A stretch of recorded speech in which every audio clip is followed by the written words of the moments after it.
அரசியல் எழுத்து நிகழ்ச்சிக்கு உங்களை அன்போடு வரவேற்கின்றோம் நேயர்களே. மறைந்த முதலமைச்சர் கருணாநிதி அவர்களுக்கு அந்த நாணயம் வெளியிட்டது தான் தாமதம். அதிலிருந்து சர்ச்சைகள் தொடர்ந்து கொண்டே இருக்கிறது. அதில் முதலமைச்சருக்கும் எதிர்க்கட்சி தலைவருக்கும் ஒரு வார்த்தை போர் அப்படிங்கிறது வெடிக்க இப்போ அந்த களத்தில் பாஜக மாநில தலைவர் அண்ணாமலையும் குதித்திருக்கிறார். அவரும் எடப்பாடி பழனிசாமி அவர்கள் அரசியல் நாகரிகம் தெரியாமல் பேசுகிறாரு, எம்ஜிஆருடைய புகழை சுருக்கியவர்கள், ஜாதி ஆதிக்க வெறியோடு பேசுகிறார், நிறைய விமர்சனங்களை எடப்பாடி பழனிசாமி அவர்கள் மேலே வைக்க, அதற்கு அதிமுக சார்பில் திரு ஆர்பி உதயகுமார் அவர்கள் பதில் கொடுக்க அப்படிங்கிறது இப்போ திமுகவுக்கும் அதிமுகவுக்கும் இருந்த ஃபைட் இப்போ பிஜேபிக்கும் அதிமுகவுக்கும் ஒரு வார்த்தை போராக மாறி இருக்கிறது அப்படிங்கிறத பார்க்கிறோம். இதில் எடப்பாடி வர்சஸ் அண்ணாமலை இந்த இருவர் பேசிய விஷயங்களை தான் இன்றைய நிகழ்ச்சியில் நம்ம விவாதிக்க போகிறோம். நம்மோடு இணையக்கூடிய விருந்தினர்கள் அரசியல் விமர்சகர் திரு எஸ் ஸ்ரீராம் அவர்கள் நம்மோடு இணைந்திருக்கிறார். அதே போல் அரசியல் விமர்சகர் திரு கலை அவர்களும் பாரதிய ஜனதா கட்சியின் சார்பில் திரு சூர்யா அவர்களும் இணைகின்றார்கள். அதே போல வழக்கறிஞர் திரு சேலம் மணிகண்டன் அவர்களும் நம்மோடு இணைகின்றார். அனைவரையும் நிகழ்ச்சிக்கு அன்போடு வரவேற்கின்றேன். சூர்யா கிட்ட தொடங்கலாம்னு நினைக்கிறேன். இது ஏடிஎம்கேக்கும் டிஎம்கேக்கும் ஓடிட்டு இருக்கிற பிரச்சனை அப்படின்னு ஒரு பார்வை. அதாவது அதிமுக பாஜகவோட கூட்டணியில் இருந்தப்போ அவங்கள ஆடி மேகிடிமேன் இவங்க ஃபுல்லாக சொல்லிட்டு இருந்தாங்க. இப்போ நீங்கள் மட்டும் போறீங்களேன்னு அவங்க பதிலுக்கு கேட்குறாங்க. அவங்களுக்கும் இவங்களுக்கும் உள்ள பிரச்சனை இல்லை, நீங்க ஏன் உள்ள குதிச்சு அதுல ஒரு விமர்சனம் பண்ணி இப்போ உங்க மேல ஒரு விமர்சனம் தேவையா? இல்ல, அதுல நாங்களும் ஒரு பார்ட்டியில டிஎம்கே மட்டும் தனியா விமர்சிச்சா பரவாயில்ல, எங்கேயும் சேர்த்து விமர்சிக்கிறதுனால விளக்க வேண்டிய கட்டாயம் பத்திரிகையாளர்கள் கேட்ட கேள்வி எல்லாமே. முதல்ல டு பிகின் வித் இந்த மாதிரி ஒரு டிஸ்கஸ் பண்ணுன்ற நிலைமைக்கு வந்ததுக்கே நான் ரொம்ப வருத்தப்படுறேன். ஏனென்றால் 2017ஆம் ஆண்டு கருணாநிதி அவர்கள் இருந்தப்போ அப்போ லோக்சபா ஸ்பீக்கராக இருந்த சுமித்ரா மகாஜன் ஆகட்டும், ராஜ்யசபா சேர்மனாக இருந்த வெங்கையா நாயுடு அவர்களாகட்டும், எந்த தலைவருக்குமே இல்லாத அளவுக்கு அட்ஜர்ன் பண்ணியிருந்தாங்க. அதாவது அவையை ஒரு நாள் ஒற்றி வைத்தார்கள். எந்த தலைவருக்கும் இல்லாமல் அப்படின்னா என்ன அர்த்தம்னா, சிட்டிங் சீஃப் மினிஸ்டர்ஸ்க்கு அவையை ஒத்தி வச்சிருக்காங்க. ஆனால் ஒரு பாஸ்ட் சீஃப் மினிஸ்டர்ஸ்க்கு பண்ணது அதுதான் முதல். கருணாநிதி அவர்களுக்காக 2 அவைகளையும் ஒத்தி வைத்தோம். அப்போ 2017 இப்போ பேசுனதெல்லாம் ரொம்ப கம்மி. அப்போ பேசுனதெல்லாம் எடுத்து பாருங்க. பிஜேபி லீடர்ஸ் அனந்த்குமார் ஆகட்டும், பிரைம் மினிஸ்டரே ஆகட்டும், எல்லாருமே அவரை பற்றின நிறைய விஷயங்களை பேசியிருந்தாங்க. அப்போது 2017க்கு அப்புறம் நாங்கள் ஒன்றும் கூட்டணிக்கு போகலையே. அதுக்கப்புறம் தான் அதிகமான ஃபைட்ஸ் இருந்தது. இப்போ வரைக்கும் எதிர்த்து கொண்டே இருக்கிறோம். இப்போது எனக்கு என்ன இதில் நோட்டபிள் விஷயமா இருக்குன்னா, ஏடிஎம்கேன்ற கட்சியினுடைய இயலாமையை பார்த்து நான் ரொம்ப வருத்தப்படுறேன். இயலாமைன்னு நான் என்ன சொல்கிறேன்னா, அவங்க வருத்தப்படக்கூடாது. ஏன்னா நான் ஏடிஎம்கே தொண்டர்கள்கிட்டையும் இந்த கேள்வி வைக்க விரும்புகிறேன். இப்போது திமுகவினர் ஒவ்வொரு விஷயத்தையும் இந்த கால அரசியலுக்கு தேவையாற்கேற்ப மார்க்கெட்டிங் பண்ணுறாங்க, நல்லா பண்ணுறாங்க, ஸ்கோர் பண்ணிக்கிறாங்க. இவங்களுக்கு அந்த மாதிரி வாய்ப்புகள் ஒன்னொன்னும் கிடைக்கும் போது இவங்க பயன்படுத்தாம சும்மா உட்காந்துட்டு மற்றவர்கள் அதை பயன்படுத்தும் போது அதுல அரசியல் முடிச்சு போடுறது எனக்கு ஆச்சரியமா இருக்கு. எந்த மாதிரின்னு சொல்றது, இப்போ அண்ணாமலை சொன்னதா சொல்றீங்க, எம்ஜிஆர் கொண்டு போய் சேர்க்கல டெலிவரிக்கு. எம்ஜிஆர் விட்டுருங்க, நீங்க எம்ஜிஆர் அவர்களை நீங்க விட்டுருங்க. இப்போ ஜெயலலிதா அம்மையார் 1948 பிறந்தாங்க. கடந்த வருடம் 2023 75th இயர். அப்ப இவங்க 75th இயருக்கு ஒரு காயின் வேணும்னு கேட்டிருக்கலாமே, கண்டிப்பா நாங்க தாராளமா கொடுத்துருப்போம். அந்த மாதிரி இவங்க இவங்க இவங்களுக்கு உட்கட்சி சண்டை போடுறதுக்கே டைம் சரியா இருக்கு. கட்சி எங்க போய் மார்க்கெட்டிங் பண்றது? அவர் சொன்ன மாதிரி எம்ஜிஆர் அவர்களுக்கு 2017. நான் என்ன கேட்கிறேன், இது இதோட பிளெயின் பாலிடிக்ஸ் என்ன தெரியுதுன்னா, பிஜேபியோட அடிமைகள்னு அதிமுக ஒரு காலத்துல இல்ல ஒரு காலத்துல அவங்க சொல்லப்பட்டதுனால இன்னைக்கு அவங்க திமுகவை பார்த்து தான் கேள்வி கேட்கிறாங்க. எடப்பாடியாரோட அறிக்கையில அவர் அண்ணாமலையோ பிஜேபியோ குறிப்பிடவே இல்லை. அவரு ஸ்டாலினோட சண்டை போட்டு இருக்காரு. கிடையாது, நீங்க இதுல இன்வால்வ் ஆகணும். அது உங்களுடைய இன்டர்பிரிட்டேஷன். பிஜேபியோட இன்டர்பிரிட்டேஷன் என்னன்னா, பிஜேபியை விட்டு நாங்க வெளியே போயிட்டோம்னா எங்களுக்கு நிறைய கூட்டணி கட்சிகள் வரும்னு அவங்க நிறைய பகல் கனவு கண்டுட்டு இருந்தாங்க. தேர்தல் முடிகிற வரைக்கும் அது எதுவுமே நடக்கல. இப்ப என்ன நினைக்கிறாங்கன்னா, இந்த மாதிரி சின்ன சின்ன விஷயங்களுக்கு எங்கேயாச்சும் கொளுத்தி போட்டு காங்கிரஸ் இந்த பக்கம் எடுத்துடலாமா, விசிகா இந்த பக்கம் எடுத்துடலாமா, அதற்கு இதை ஸ்க்ரூ பண்ற மாதிரி இவர் பேசிக்கிட்டே இருக்காரு. அப்புறம் ஒரு பிரச்சனை. எங்களுக்கு என்ன பிரச்சனைனா, கள்ள கூட்டணி, கள்ளத்தனமா இருக்காங்க, இந்த மாதிரி வார்த்தைகளுக்கு தான் அண்ணாமலை அவர்களே பதில் சொன்னார். அப்படி அந்த மாதிரி வார்த்தை பயன்படுத்த அவர் என்ன கேட்கிறாரு, இப்ப பிஜேபி என்ன தீண்டத்தகாத கட்சியா? அதிமுக கன்னியாகுமரியில 4% ஓட்டு, வெறும் 4%. நீங்க என்ன பண்றீங்க இந்த விஷயத்துல? இப்போ ஏற்கனவே திமுகவும் உங்களை அந்த மாதிரி சொல்லிருக்காங்க அதிமுகவோட இருந்தப்போ. இன்னைக்கு அதிமுக எப்படி சொல்றாங்க, நீங்க பிரஸ் மீட்ல எடப்பாடியார் மேல மட்டும் தான் பாயறீங்க. இங்க இந்த இஷ்யூல நீங்க திமுகவை இக்னோர் பண்ணிட்டு அப்ப நீங்க அதிமுகவை மட்டும் விமர்சிக்க எதனாலனா, அவர் சொல்ற விமர்சனம் உண்மையோன்ற கேள்வி அதனாலே வருது இல்ல? அப்ப நீங்களும் திமுகவும் இங்க ஒரு செட், அப்ப இன்னொரு பக்கம் எடப்பாடியார் மேல ஏறுறீங்க. தவறுன்றது தாண்டி கொஞ்சம் ஃபேக்ட்ஸ் பின்னாடி போய் பாத்தீங்கன்னா, எம்ஜிஆர் அவர்களுக்கு 100வது ஆண்டு விழா காயின் இவங்க கேட்கப்போ நாங்க கூட்டணியிலே கிடையாது. அப்போ அதிமுக கூட்டணியில் கொடுத்தது. அதே மாதிரிதான் கடந்த காலங்கள் காங்கிரஸ் ஆட்சியில் இருக்கும்போது காமராஜர் அவர்களுக்கு, அண்ணாதுரை அவர்களுக்கு, சி சுப்பிரமணியம் அவர்களுக்கு கொடுத்தாங்க. நம்ம ஆட்சி வந்ததுக்கு அப்புறமா சுப்புலட்சுமி அம்மாக்கு, சர்வேப்பள்ளி ராதாகிருஷ்ணன் அவர்களுக்கு, இவங்களை போன்ற ஆளுமைகளுக்கெல்லாம் கொடுத்தோம். இப்போ இது என்னன்னா சென்ட்ரல் டு ஸ்டேட் விவகாரம். ஸ்டேட் கவர்மெண்ட்ல இருந்து ஒரு ரெக்வெஸ்ட் வருது, அதை நம்ம அக்செப்ட் பண்றோம். அது இந்த காலகட்டத்தில் ஏன் வருதுன்னா, அவர் 1924 பிறந்தவர். அப்ப 2024 100 வருடம் முடிஞ்ச உடனே தான் அது வெளியிடுறது கணக்கா இருக்கும். ஆனா அவங்க 8 மாசத்துக்கு முன்னாடியே இந்த ப்ராசஸ் ஆரம்பிச்சு அது எல்லாமே ஃபாலோ பண்ணி மத்திய அரசு பிரதிநிதி ஒருத்தர் வர வேண்டும்னு கேட்டதுக்கு அப்புறமா அங்க மேல இருந்து முடிவு செய்யப்பட்டு ஒரு மூத்த அமைச்சர், அதாவது பிரைம் மினிஸ்டருக்கு அடுத்தது இன்னைக்கு second in line Rajnath Singh அவர்கள் தான் சீனியாரிட்டியில. அப்ப அவர் அனுப்பி இது அரசாங்க நிகழ்வை கௌரவிக்கிறதுக்காக நாங்க அனுப்புறோம். இதுவே ஜெயலலிதா அம்மாக்கு கடந்த வருடம் அதிமுக சார்பில் ஒரு கோரிக்கை வைக்கப்பட்டு 75 வருஷத்துக்கு ஒரு காயினா இதே மாதிரி உரிய மரியாதை கொடுக்கப்பட்டிருக்கும். அதனால இப்ப இதுல திமுகவுக்கும் ஒரு பதில் சொல்ல வேண்டியது இருக்கு. திமுகவில் இருக்கக்கூடியவங்க என்ன சொல்றாங்கன்னா, மோடி அவர்கள் ஒரு சர்வாதிகாரி, எதிர்கட்சியை மதிக்க மாட்டாரு, எதுவுமே பண்ண மாட்டாரு. அப்போ அவங்களுக்குமே இதை செஞ்ச செயல் ஒரு மெசேஜ் தான். எதிர்கட்சின்றதுனால ஒத்தி வைக்க மாட்டாங்க, எல்லாருக்குமே ஒரே ட்ரீட்மெண்ட் தான்.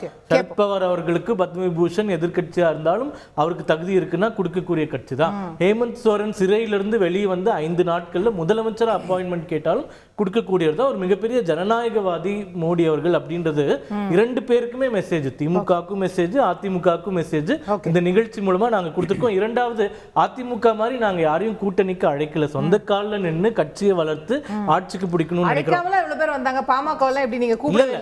கூப்பிட்டு வந்தாங்க.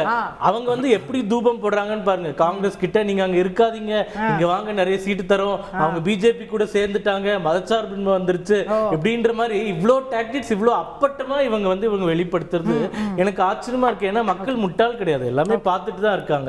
அதனால இது என்னன்றது அவங்களே முடிவு செய்வாங்க. திரு மணிகண்டன், காங்கிரஸ் எதிர்பார்த்து தான் இப்போ இந்த பிரச்சனையை கையில் எடுத்திருக்கீங்களோ? தந்தி டிவி நேயர்களுக்கு வணக்கம்மா.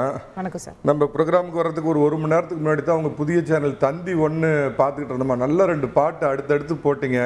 இந்த தளபதியில் ரொம்ப ஃபேமஸான பாட்டு, போடா எல்லாம் விட்டு தள்ளு, பழச எல்லாம் சுட்டு தள்ளு, புதுசா இப்ப பிறந்தோம்னு எண்ணிக்கொள்ளடா, உள்ள மட்டும் நானே உசுர கூட தானே. சூர்யா தாங்க, சூர்யா தான் அங்கேயே இருக்கிறாரு, உள்ள மட்டும் நானே என் உசுர கூட தானே அப்படின்னா என் நண்பன் கேட்டா வாங்கிக்கன்னு சொல்லுவேன் அப்படின்னு ஒரு பாட்டு போட்டீங்க. அதுக்கு அடுத்ததே பாருங்க, உங்க தந்தி 1ல ஒரு சூட்சமா இன்னொரு பாட்டு போட்டீங்க. அடுத்த பாட்டு என்ன வந்ததுன்னா, வாராய் நீ வாராய் போகுமிடம் வெகு தூரம் இல்லை நீ வாராய் அப்படின்னு 2 பாட்டு அடுத்தடுத்து பார்த்தோமா. அந்த பாட்டுக்கும் ஏதோ இந்த நீங்க கொடுத்த தலைப்புக்கும் ஒரு பொருத்தம் இருக்கிறதா நான் நினைக்கிறேம்மா. இல்ல இதுல என்னன்னு பாத்தீங்கன்னா, அவர் வாசிக்கிறது என்ன, இவங்க கரகாட்டம் ஆடுறது என்ன, அப்படியே பார்த்தீங்கன்னா திமுகவையும் அதிமுகவையும் 2 திராவிட கட்சிகளையும் வாளெடுத்து வீழ்த்துறதுக்கு வந்த மலடா நானு அண்ணாமலை அப்படின்னு இவருக்கு கொதிக்கிறது என்ன. நான் கேட்கறதுமா, அவருக்கு கருணாநிதி அவர்களுக்கு நீங்க நாணயம் வெளியிட்டீங்க, அதெல்லாம் யாரும் மறுக்கல. அது எந்த ஒரு சீனியர் மோஸ்ட் தலைவர் இந்தியாவில் எந்த மாநிலத்தில் இருந்தாலும் அது கேட்டா மத்திய அரசு அவங்க பண்றாங்க, அதுல தவறு இல்லை. அதை தாண்டி கொஞ்சம் ரொம்ப, அதாவது அந்த காலத்துல ஒரு புகழ்பெற்ற நடிகர் கொஞ்சம் ஓவர் ஆக்டிங் பண்ணுவார்னு சொல்லுவாங்களா, அந்த மாதிரி கொஞ்சம் ஓவரா பண்ணலாமா. இவர் அப்படியே போறாரு, வாங்க அப்படின்னு முன்னாடி மலை வாங்க தலை அப்படின்னு அவர் இழுக்கிறாரு, அப்படியே சமாதிக்கு போறாங்க, அங்க மரியாதை கொடுக்குறாங்க. போய் அஞ்சலி செலுத்தினது கூடவா நீங்க இவ்வளவு அரசியலா பாப்பீங்கன்னு தான் அண்ணாமலை கேட்கிறாரு. நான் ஒன்னும் அங்க போய் 90 டிகிரி வளைஞ்சு கும்பிடு போடலையே அப்படின்றார். ரொம்ப ரொம்ப சந்தோஷம். அப்ப டெல்லிக்கு அடுத்த முறை டெல்லிக்கு மரியாதைக்குரிய முதலமைச்சர் போறப்ப இந்த இந்தியாவின் மிகச்சிறந்த பிரதமர்களில் ஒருவரான அடல் பிகாரி வாஜ்பாயோட சமாதி இருக்குது. ஒரு மரியாதை நிமித்தமா போய் வாஜ்பாய் சமாதிக்கு போய் இதே மாதிரி இந்த முதலமைச்சர் இதே கண்ணியத்தோட போய் அஞ்சலி செலுத்திட்டு வர சொல்லுங்களேன். இதே மாதிரி வாஜ்பாய்க்கு ஒரு 100வது ஆண்டு ஒரு விழா நடத்தி எல்லாரையும் கூப்பிட்டாங்கன்னா கண்டிப்பா எல்லாரும் போக போறாங்க. இதுல என்ன இருக்கு? இன்னைக்கு ஒரு ஈவென்ட் சார், அந்த காயின் வெளியிட வராங்க, கலைஞருடைய 100வது ஆண்டு. அப்போ அவருக்கான மரியாதை நீங்க அண்ணாமலை கும்பிடு போட்டாருன்னு கேக்குறீங்க. ராஜ்நாத் சிங் தானே போனாரு. ராஜ்நாத் சிங் ஒரு மத்திய அமைச்சர். நான் ஒண்ணு கேக்குறேன், மாநில பிஜேபி மட்டும் கேட்போம். மத்திய பிஜேபி அல்ல, அவர் ஒரு கான்ஸ்டிடியூஷன் அத்தாரிட்டி, ஒரு மத்திய அமைச்சருங்கிறது. தனக்கு பிடிக்காத மம்தா பானர்ஜி கூப்பிட்டா கூட போவாங்க, தனக்கு பிடிக்காத கேஜ்ரிவால் கூப்பிட்டா கூட போவாங்க. அத நான் குற்றம் சொல்லல. நாங்க ராஜாங்க ரீதியாக உங்களுக்கு பிரச்சனையா அண்ணாமலை யாருமா அவரு போனா எங்களுக்கு என்னமா பிரச்சனை, அதெல்லாம் பிரச்சனை இல்லை, நீங்க போங்க, உருளதாண்டம் போடுங்க, நீங்க டீச்சட்டி எடுத்துக்கிட்டு ஆடுங்க, கருணாநிதி வாழ்கன்னு கோஷம் போடுங்க, அண்ணன் கலைஞர், டாக்டர் கலைஞர், முத்தமிழறிஞர், உடன்பிறப்பேன்னு கூட அவர் போட்டோம், அதை பத்தி எங்களுக்கு கவலை இல்லை. நான் கேட்கறது தயவு செஞ்சு இந்த பாயிண்ட் பேச அளவு பண்ணுங்க. தேநீர் விருந்துக்கு கவர்னர் கூப்பிடுறாரு, நாங்க திமுக கட்சி ரீதியா போக மாட்டோம் அப்படின்னு ஒரு ஸ்டாண்ட் எடுத்துட்டு உடனே முதலமைச்சர் என்ன பண்றாருன்னா அந்த காலத்து படத்துல வர மாதிரி ஒரு மறு எடுத்துங்க வச்சுக்கிறார். அந்த மறு எடுத்துடா நீயா அப்படிங்கிற மாதிரி, நாங்க முதலமைச்சராக மட்டும் போவோம், ஆனா கட்சி ரீதியா நாங்க அதை வந்து நாங்க போக மாட்டோம் அப்படின்னு சொல்லிட்டு அதை அவர் புறக்கணிச்சு அதுக்கு போயிட்டு வந்தாரு. அந்த மாதிரி ராஜ்நாத் சிங் அவர்களோ மத்திய அமைச்சர்களோ இந்த ஒன்றிய அரசு குன்றிய அரசுலாம் நான் சொல்ல மாட்டேங்க, அது மத்திய அரசு தான் ஆச்சுங்களா. அவர் வராரு, இவர் என்ன சம்பந்தம் இல்லாம அண்ணாமலை போய் சமாதியில போய் நின்று கும்பிடுறாரு. அதுக்கு முன்னாடி இவ்வளவு கம்பு சுத்துனீங்களா, அதே மாதிரி அவரை முன்னாடி வாங்க அப்படின்னு இழுக்கிறாங்க. அண்ணாமலை ஒரு கட்சி தலைவர், அவர் எந்த கான்ஸ்டிடியூஷன் போஸ்ட்லயும் இல்ல அப்படிங்கிறப்ப தான் இது சில சந்தேகங்களை ஏற்படுத்துது. இவங்க என்னன்னா, நான் இன்னமும் ஒரு விஷயம், நான் இதுல ஒரு மாறுபட்ட கருத்து சொல்றேன். ரெண்டு பேரும் சேர்ந்தாங்கன்னா இவங்க ரெண்டு பேரும் எதிர்காலத்தில் ஏதாவது அரசியல் கூட்டணி வச்சுக்கிட்டாங்கன்னா அதிமுகவுக்கு ஸ்வீட் எடு கொண்டாடு கதம் கதம். இவங்க கதை ரெண்டு பேரோட கதையும் முடிஞ்சது. தற்கொலை ரெண்டு தற்கொலை பண்ணிக்கிறதுக்கு சமம். ஆனா அந்த லெவலுக்கு போக மாட்டாங்க. அததான் நீங்க எதிர்பார்க்கறீங்க. அப்ப காங்கிரஸ் உங்களோட வரும்னு நீங்க கனவு காண்றீங்க. அப்படி அதுக்காக தான் நீங்க இந்த மொத்த பிரச்சனையே எடுத்திருக்கீங்க. நான் அந்த நோக்கத்திலேயே சொல்லலம்மா. நான் என்ன சொல்றேன் அப்படின்னு கேட்டீங்கன்னா, அரசியல் ரீதியா நீங்க வந்து என்ன சொல்றீங்கன்னா, இவ்வளவு நாள் கம்பு சுத்தினார் நம்ம முதலமைச்சர், மத்திய அரசுக்கு எதிராக எது கேட்டாலும் வரல, ஏன் கழிவு நீர் சாக்கடை அடைச்சிட்டு இருக்குதுன்னா ஒன்றிய அரசு குன்றிய அரசு காரணம், ஏன் இது பண்ணலன்னா ஒன்றிய அரசு குன்றிய அரசு காரணம் சொல்லிட்டு இருந்தவர். இந்த கேஜ்ரிவால் மாதிரியும் மம்தா மாதிரியும் இவர் கம்பு சுத்திட்டு இருந்தவர் இப்ப ஒரு இணக்கமான சூழ்நிலைக்கு வந்திருக்கிறார். ஒரு விதத்தில் அது வரவேற்கத்தக்கது. ஆனால் ரெண்டு பேருக்கும் அதுக்கு பின்னாடி ஒரு பொலிட்டிக்கல் அஜெண்டா இருக்குது சிறுபான்மை மக்கள் புரிஞ்சுக்கணும். என்னன்னு கேட்டீங்கன்னா, பாஜக கொஞ்சம் பலகீனப்பட்டு போயிருக்கு. ஏன்னா பெரிய அளவில் ஜெயிப்பாங்கன்னு எதிர்பார்த்தது 240 சீட்டு தான் வந்தப்ப, நாளைக்கு பல மசோதாக்கள் வந்து நிறைவேற்றுறதுக்கு அப்படியே யாரோட ஜாடையோ யாருக்கோ தேவைங்கிற மாதிரி இவங்களுக்கு தேவைங்கிறது ஒண்ணு, தலைக்கு மேல தொங்குற பல வழக்குகள் அது ஒண்ணு. ரெண்டாவது, போற போக்குல டெய்லி ஒரு இலவசம் அறிவிச்சுட்டு போறாரு முதலமைச்சர். இதுக்கெல்லாம் நிதி தேவை அப்படிங்கிறதுக்காக ஒரு அரசியல் அஜெண்டா இருக்குது. அது கொஞ்சம் நேரத்து ஓவர் ஆக்டிங்கா போயிடுச்சு. அதான் சொல்ல வரேன். ஓகே, கேட்போம். திரு கார்த்திகேயன் அவர்கள்ட்ட கொண்டு போக நினைக்கிறது. இதுல அரசியல் நாகரிகத்தை பாருங்கன்னு அண்ணாமலை சொல்றாரு. அதிமுக இதன் பின்னாடி வேற ஏதோ இருக்குன்னு தொடர்ந்து சந்தேகிக்கிறது. இப்போ இதுல எந்த பார்வை, நீங்க உங்களுடைய பார்வை என்ன? இல்லை, நீங்கள் இந்த பிரச்சனையை வந்து இந்த சமகால தமிழ்நாடு அரசியலோடு பொருத்தி பார்த்துட்டு அந்த பார்வையில் இந்த இஷ்யூவை பார்த்தோம்னா அதுக்கு விளக்கம் தெளிவு பிறக்கும் தான் நான் நினைக்கிறேன். இன்று ஒரு தொடர்ந்து 2019 ஒரு கூட்டணியில் தொடர்ந்து வெற்றி பெற்றுட்டு இருக்கக்கூடிய ஒரு திமுகவிற்கு இன்று அவர்களும் ரகசிய உறவு இல்லை கூட்டணி வைக்கிறாங்க அப்படின்ற நிலைக்கு போக வேண்டிய தேவை என்ன இருக்கு? இன்னும் 1.5 ஆண்டுகள் இல்லை 2 ஆண்டுகளுக்கு கம்மியாகத்தான் இருக்கு அடுத்த சட்டமன்ற தேர்தலுக்கு. பாஜகவினுடைய நிலை தமிழ்நாட்டில் என்ன என்று தெரியும். அவர்களோடு இத்தனை நாள் கூட்டணியாக பயணித்த அதிமுகவே வேண்டாம் என்று உதறி தள்ளிட்டு காங்கிரஸ் வந்தால் சேர்த்துக்கொள்ளலாம் அப்படின்னு பாராளுமன்ற தேர்தலுக்கு முன்பிருந்தே அடிபட்டு இருந்தாங்க. விசிகே வந்துடும், எங்களோட காங்கிரஸ் வந்துடும், 16 சீட்டுகள் வந்து கொடுக்கறதுக்கு காங்கிரஸுக்கு அதிமுக தயாராக இருக்கு. அதற்கு முன்பு ராகுல் காந்தி தொலைபேசியில் தொடர்பு கொண்டு எடப்பாடி அவர்களோடு பேசினார்னு சொல்லி ஒரு செய்தியை பரப்ப விட்டு அப்புறம் அதற்கு காங்கிரஸ்ல இருந்து அதிகாரப்பூர்வமாக ஒரு ஸ்டேட்மெண்ட்டே விட்டாங்க. அந்த மாதிரி எந்த பேச்சுமே நடக்கவே இல்லை அப்படின்னு. அப்போ அந்த பின்புலத்தில் இதை பார்த்தா நம்ம புரிஞ்சுக்க முடியும். அப்போ தொடர்ந்து பாஜக தோல்விக்கு காரணம் பாஜக அதிமுக ஒரு பக்கம் சொல்லிட்டு இருக்கு. அந்த கட்சி வேண்டாம் என்று உதறிவிட்டு வரக்கூடிய கட்சியை ஒரு வெற்றி கூட்டணியாக இருக்கக்கூடிய ஒரு ஆளும் கூட்டணியில் இருக்கக்கூடிய திமுக என்ன காரணத்திற்காக கூட்டணியை இல்லை புதிதாக போய் ஒரு கூட்டணியை உருவாக்கணும், இல்ல இந்த கூட்டணி எதற்காக கலைக்க வேண்டிய ஒரு அடிப்படையான ஒரு கேள்வி கேட்டாலே இதுல இருக்கக்கூடிய நிதிக்கா இருக்கட்டும் இல்ல வேற அவங்களுக்கு தேவையான விஷயங்களுக்கா இருக்கட்டும், மத்திய அரசோட ஒரு நட்புல இருக்க நல்லது அப்படின்ற அந்த ஒரு லாஜிக் வைக்கிறாங்க. அதுல மாற்று கருத்து இல்ல, அதுல வந்து ஒரு ஒர்க்கிங் ரிலேஷன்ஷிப் தாங்க தேவை. அதுல நட்பு பாராட்டணும் இல்ல கூட்டணி வந்து மாற்றத்திற்கு உட்படுவதற்கான வாய்ப்புகள் இருக்கு அப்படின்ற சமிகைகளை கொடுக்கிற அளவிற்கு தங்களுடைய உறவை வந்து பாஜகவோடு பலப்படுத்த வேண்டிய தேவை என்ன இருக்கு? அதற்கு பிரதிபலன் வந்து திமுகவிற்கு கிடைக்கக்கூடியது என்ன? இன்னும் 2 ஆண்டுகளே வந்து சட்டமன்ற தேர்தல் இருக்கும் பொழுது இப்போ நீங்கள் வந்து நிதி தேவை, பல்வேறு திட்டங்களுக்கு நிதிகளை மறுக்கிறார்கள், இல்லை கொள்கைகளை வந்து மறுக்கிறாங்க, இல்லைன்னா வந்து துணைவேந்தர் நியமனம் கூட வந்து செய்ய முடியறதில்லை தமிழ்நாடு அரசால். ஆளும் திமுகவால். அந்த அளவிற்கு பிரச்சனைகள் வந்து ஆளுநர் மூலமாக முட்டுக்கட்டை இருக்கு, இல்லை ஒன்றிய அரசிலிருந்து நிதிக்கு வருவதில் பல்வேறு சிக்கல்கள், நிதி வெள்ளத்திற்கு கூட நிதி மறுக்கப்படுகிறது தமிழ்நாட்டிற்கு. இதையெல்லாம் பெறுவதற்காக இல்லை இங்கே இருக்கக்கூடிய வழக்குகள் பிரச்சனைகள் கூட இருக்குன்னு வச்சுக்கோங்க. ஆனால் இந்த குறுகிய கால இந்த சிறு பலன்களுக்காக ஒரு 2 வருஷத்திற்கு கம்மியாக ஒரு சட்டமன்ற தேர்தலை எதிர்நோக்கி இருக்கக்கூடிய கட்சி ஒரு பலமான கூட்டணியிலிருந்து பிரிந்து போய் கம்ப்ளீட் ஒரு யூட்டர்னாக, ஒரு 180 டிகிரி டேர்னாக வந்து நீங்கள் போயிட்டு யூட்டர்னாக போய் மீண்டும் போய் ஒரு மதசார்பின்மை அப்படின்னு பேசிட்டு இருந்த ஒரு திமுக எதற்காக வந்து மதசார்புற்ற கட்சி பாஜகன்னு சொல்லக்கூடிய இடத்துல போய் ஒரு உறவை புதுப்பிக்கிறாங்க அப்படின்ற ஒரு சமிங்கை கொடுக்கிற அளவுக்கு எதற்காக வந்து உறவை பலப்படுத்தணும்? அந்த தேவை என்ன இருக்கு அவங்களுக்கு? நீங்க காஸ் அண்ட் எஃபெக்ட்னு எடுத்து பார்த்தா இதனால் திமுகவிற்கு கிடைக்கக்கூடிய பாதகங்கள் ஜாஸ்தியா இல்ல இருக்கக்கூடிய பலன்கள் ஜாஸ்தியான்னு எடுத்து பார்த்தா நிச்சயமாக சட்டமன்ற தேர்தலை எதிர்நோக்கி இருக்கக்கூடிய ஒரு இன்னும் 1.5 ஆண்டுல வரக்கூடிய ஒரு சூழல்ல திமுகவிற்கு எதற்காக பாஜகவோடு உறவை புதுக்க வேண்டிய தேவை இருக்கு?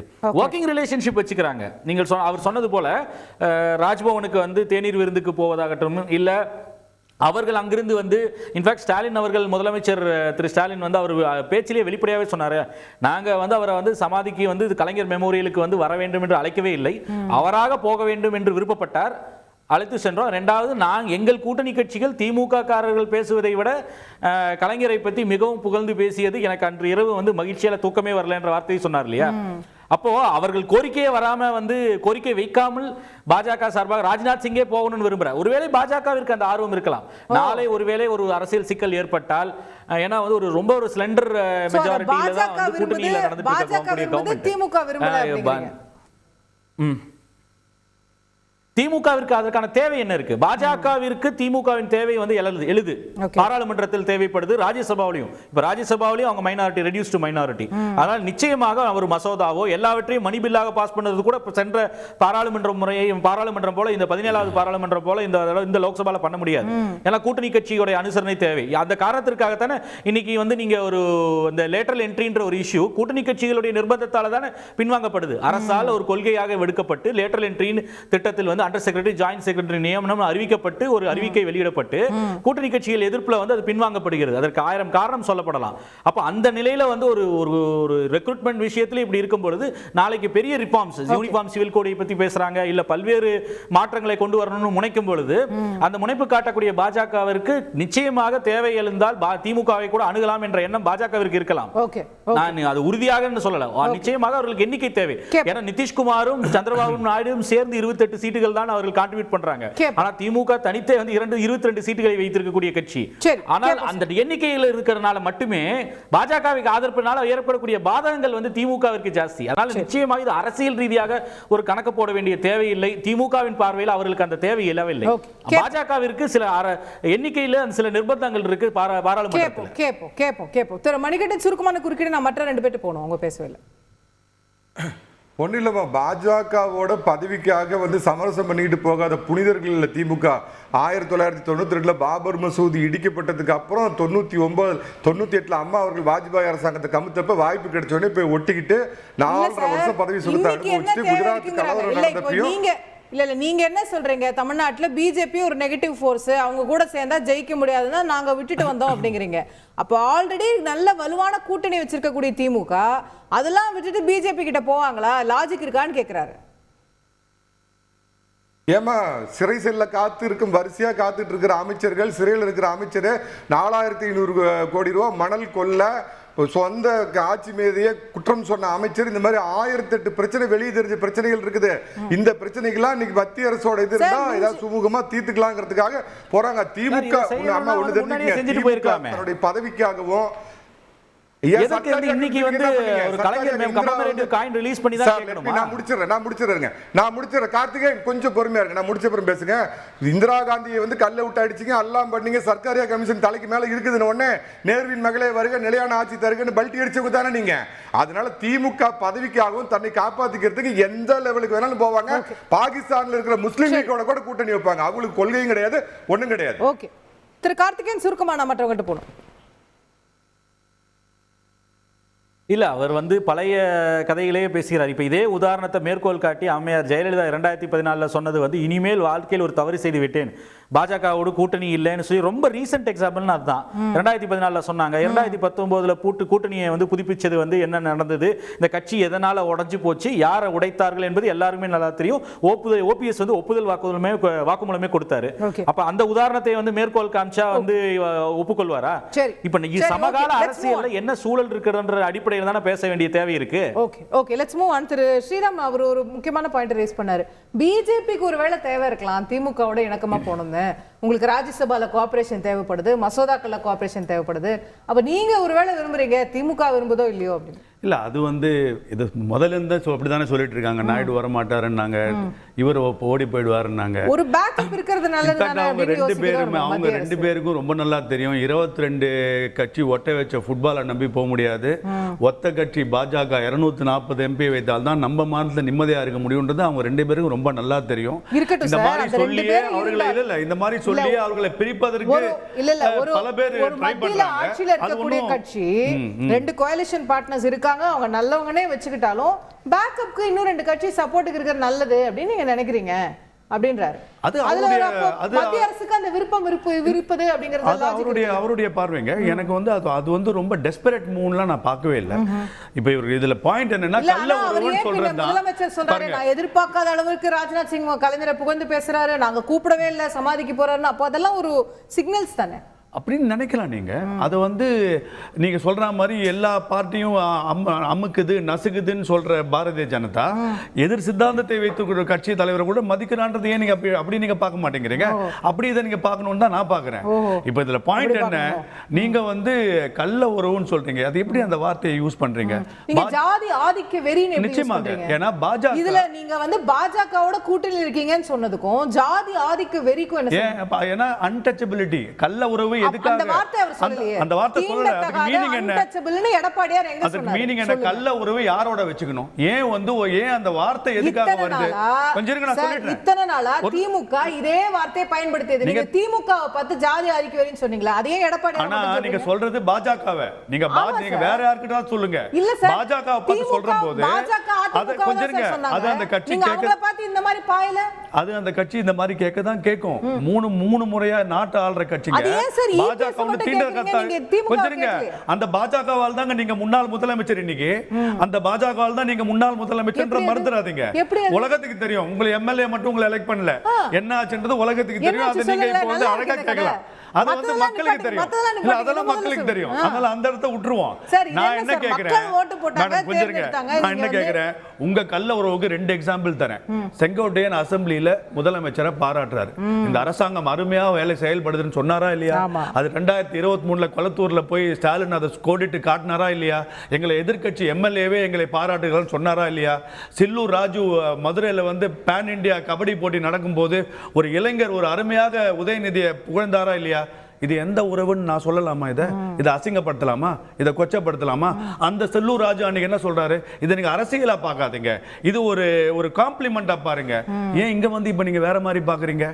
இது வந்து அண்ணாமலை என்ன பண்ணாரு? அவர் போய் நிச்சயமா 90 டிகிரி பாடி வளையலையே அவருக்கு. அவர் என்ன பண்ணணுமோ அதை பண்ணிட்டு தானே வந்தாரு. நாளைக்கு உங்களை விமர்சிக்கணும்னா விமர்சிக்க தான் போறாங்க, மாற்று கருத்து இல்லை. இன்னைக்கும் நான் பார்த்தேன் திரு உதயகுமார் அவருக்கு 2 கோடி தொண்டர்கள். எங்கெங்க 2 கோடி வாங்கினதே 1 கோடி தானே உங்க பார்லிமெண்ட்ல அசம்பிளியில. எங்க அந்த 2 கோடி இருக்கு?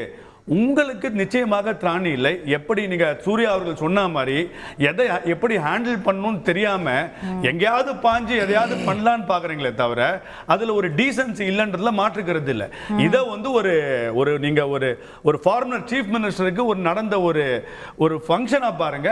அதுக்கு இன்வைட் பண்ணீங்க. அதுக்கு வந்து அருமையாக பிரைம் மினிஸ்டர் வந்து தமிழ்நாடு மக்களை கொச்சைப்படுத்துகிறாருங்களாம் சொன்னதுக்கு அருமையான பதில். செகண்ட் இன் பொசிஷன் அமைச்சு அந்த முன்னாள் முதல்வருக்கும் மரியாதை பண்ணியிருக்காங்க. அதை நீங்க பண்ணிக்கலன்றது சொல்றது உண்மை. அதுக்காக நீங்க இதை கள்ள உறவுன்னீங்களா? உங்களுடைய 2 மூத்த அமைச்சர்கள் சொன்னது எந்த உறவுன்னு அவங்க தான் சொல்லணும். இல்ல அதுதான் சொல்றேன். பட் நீங்க வந்து இந்த விஷயம் இது ஒரு அரசியல் நாகரிகங்க, இதுல வந்து எந்த அரசியலும் இல்லைன்னு பதில் சொல்றதோட தாண்டி போகாம அதை தாண்டி நீங்க வந்து எதிர்கட்சி தலைவர் மேல பர்சனலான அட்டாக்ஸ் வைக்கிறாரு திரு அண்ணாமலை. ஜாதி வெறிங்கிறாரு, கும்மிடி பூண்டியோட கட்சியை சுருக்குனவர் அப்படிங்கிறாரு. நிறைய அந்த பர்சனல் ரேஞ்சுக்கு அந்த கள்ள உறவுன்றது வந்து தவறான வார்த்தைங்க. இல்ல இல்ல கள்ள உறவுன்றது பாஜகவை கோபப்படுத்துமா மாட்டாதா? கள்ள உறவுன்ற வார்த்தை நீங்க எப்படி ரெண்டு கட்சியுமே சொல்றேன், திராவிட ரெண்டு கட்சிகளுக்கும் தான். இல்ல திராவிட ரெண்டு கட்சி, அந்த திமுக மட்டும் நான் விமர்சிக்காம இல்ல சொல்லி பேசிட்டு இருக்கேன். சொல்லுங்க. நீங்க கோவப்படுறதுல நியாயம் இருக்கு. சரி, கள்ள உறவுன்னு உங்களை சொல்லிட்டாங்களேன்னு வருத்தப்படுறீங்க. சரி, ஆனா இதே மாதிரி திமுக நீங்க அதிமுகவோட இருக்கும்போது பேசுனாங்க, விசிகே பேசினாங்க, காங்கிரஸ் பேசினாங்க, எல்லாரும் பேசினாங்க. அப்ப இந்த அளவுக்கு நீங்க பாயலையே சார், வெறி பிடித்தவர்கள் இப்படி அப்படின்லாம். இது என்ன புதுசா அதிமுக மட்டும் ஸ்பெஷல் ட்ரீட்மெண்டா? அப்படி இல்லைங்க. அவர்கள் அன்னைக்கு அவங்க மேல வச்ச குற்றச்சாட்டு அவங்களால அதை டிஃபெண்ட் பண்ண முடியல. என்ன பயம்?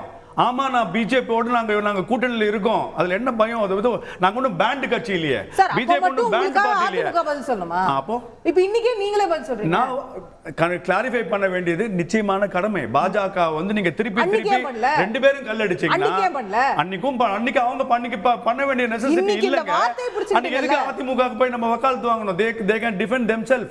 இன்னைக்கு திமுக வக்காலத்து இப்போ அத சொன்னேன் உங்ககிட்ட. ஒன் செகண்ட், நான் ரெண்டு பேரையும் சொன்னேன், திமுகவையும் சொன்னேன், அதிமுகவும் சொன்னேன். ரெண்டு பேரும் கள்ள ஒரு பாஜகன்னு சொல்றது ஏற்புடையது இல்ல. திமுகவையும் திருப்பி வன்மையாக கண்டிக்கிறேன்.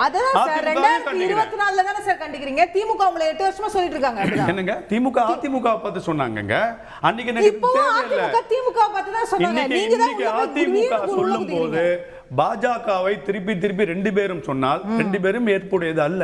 அவ்வளவுதானே. சரி, அன்னைக்கு சொல்லல, இன்னைக்கு சொல்றேன், எடுத்துக்கோங்க. அன்னைக்கு தோணல, இன்னைக்கு தோணுது, சொல்றேன், தப்பு இல்லையா? கேப்போம். திரு கலை அவர்கிட்ட கொண்டு போக நினைக்கிறது, நீங்க திமுகவும் பிஜேபியும் நட்பா இருக்காங்கன்னு நீங்க அவ்வளவு வருத்தப்படுறீங்க. நீங்களே திமுகவுக்கு ஆதரவா எவ்வளவு பேசிருக்கீங்கன்னு அவர் பட்டியல் போடுறாரு. அப்ப அந்த உறவு என்னன்னு சொல்லுங்க. சில சமயங்கள்ல சில சந்தர்ப்பங்கள்ல சில தனிநபர்கள் பேசுனதை வச்சு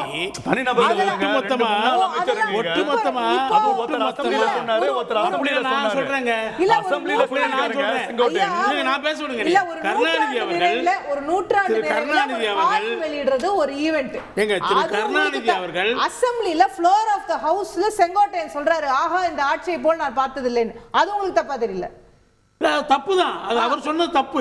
அது இல்ல, ஆனா அது அபிஷியல் பொசிஷன். நடவடிக்கை எடுத்தீங்க. அது அபிஷியல் பொசிஷன் இல்லங்க. என்னங்க இட்ஸ் நாட் அபிஷியல் பொசிஷன். இது என்ன பிஜேபி அபிஷியலா திமுகவை எல்லா கட்டங்கள்லயும் அதிமுக கடுமையா ஏத்து போராடிட்டு இருக்கு. சட்டமன்றத்துக்குள்ளேயும் போராடுது, வெளியேயும் போராடுது. அது தான் நீங்க எடுத்துக்கீங்க. நீங்க எப்படி செல்லூர் ராஜு சொல்லிட்டாரு, இவர் ஒன்னு நான் சொல்றேன். நீங்க எப்படி எக்ஸெப்ஷன் சொல்றீங்களோ, நீங்க எப்படி இன்னைக்கோ ஒரு நாள் சொன்னாங்க, இன்னைக்கோ ஒரு நாள் நடக்குறீங்க. திரு கருணாநிதி அவர்கள் ஆர்எஸ்எஸ் பத்தி என்ன சொன்னார்? முரசொலியில் எழுதினார். என்ன எழுதினார்? சமூக இயக்கம். சமூக தீகா மாதிரி திராவிட கழகம் போன்ற ஒரு சமூக இயக்கம், மக்கள் நல இயக்கம், அதை நம்முடைய தொண்டர்கள் புரிந்து கொள்ள வேண்டும் அப்படிலாம் சொன்னார்ல. என்ன தப்பு இப்போ சொல்லலையா? அதனால என்னாச்சு? அது அபிஷியல் பொசிஷனா? அது மாதிரி இப்ப மோடி அவர்கள் மார்ச்ல என்ன சொல்லுங்க, மார்ச்ல என்ன சொன்னாரு? மத்திய அரசு திட்டங்களுக்காக ஒதுக்கப்படும் நிதியை பூரா திமுக அரசு கொள்ளையடிக்கிறது, இவங்கிட்ட அந்த பணத்தை நாங்க புடுங்குவோம் அப்படிலாம் பேசினாரு. ஆகஸ்ட்ல என்ன சொல்றாரு? திரு கருணாநிதி அவர்கள் தான் இந்தியாவுக்கே வழிகாட்டினார். சார், அது வேற இது வேற. அது மாதிரி தான் இதுவும் ஒரு மறைந்த தலைவரை புகழ்ந்து பேச. இப்போ இன்னைக்கு நான் சொன்னேன்னா ஜெயலலிதா அவர்களை பத்தி சூர்யா 5 நிமிஷம் புகழ்ந்து பேசுவாரு. ஆனா இன்னைக்கு அதிமுகவை டிஃபெண்ட் பண்ண மாட்டாரு. அவ்வளவுதானே? அதே லாஜிக். அதான் நோக்கம். ஜெயலலிதாவை அதிமுகவில இருந்து எம்ஜிஆர் அவர்களையும் ஜெயலலிதா அவர்களையும் தனியா பிரித்து வைக்கிற நோக்கம் இவங்களுக்கு இருக்குது. கலைஞரை பிரிக்கிறாங்கன்னு நினைச்சாங்க. அதான் மோடி அவர்கள் பரப்புரையில தமிழ்நாட்டில் என்ன பேசினாருங்க? சார், என்ன எம்ஜிஆர் படத்தையும் ஜெயலலிதா படத்தையும் வச்சு திமுக ஆட்சி நீங்க புகழலாம், நீங்க பங்காளின்னு சொல்லலாம், நாங்கெல்லாம் ஒண்ணுக்குள்ள ஒண்ணு உறவுன்னு சொல்லிக்கலாம். ஆனா திராவிட இயக்கங்கள்ல சொல்லிக்கலாம், திராவிட இயக்கங்கள் சொல்றோம், திராவிட கட்சிகள்னு சொல்லிக்கிறீங்கல்ல. அது எதுக்காக சொல்றோம்? நீங்க மற்றவங்களுக்கு இடம் இல்லைங்கறதுக்காக சொல்றோம். அது நீங்க டிசைட் பண்றீங்க, அது மக்கள் டிசைட் பண்ணுங்க. நாங்க வந்துருவோம் சொல்றாங்கல்ல. ஏங்க பாஜக தான் ஒன்னு ரெண்டு பேரும் ஒண்ணா இணைச்சது. திராவிட கட்சிகளை எதிர்த்து உங்க திராவிட கட்சிகள் உள்ள கட்சிகள் அப்ப ஒண்ணா